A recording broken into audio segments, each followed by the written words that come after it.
It's a success story because it is a testament that dreams really come true. I remember po nung pandemic noon, first time ko, parang 2023 ata.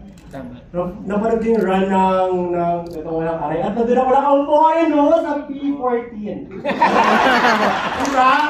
Wala pa kayo pambili ng VIP ticket doon, pero laban na sa gilid. Tapos, sabi ko na after nung curtain ko, sabi, wow, like, I wanna pursue theater because I really love performing. And sabi ko, ito yung nag-ignite sa akin, pagkapanood ko walang aray, no eme, no kineme, yung talaga pagkapanood ko, wow, I wanna do theater.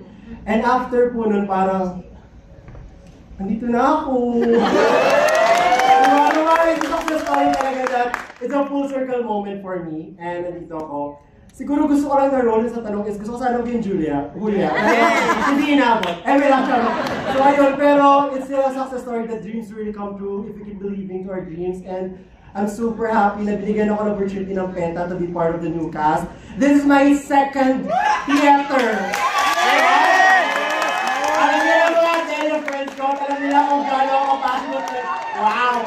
So this is a very, wow, amazing. Thank you so much for looking kayo and happy Pride! Extended.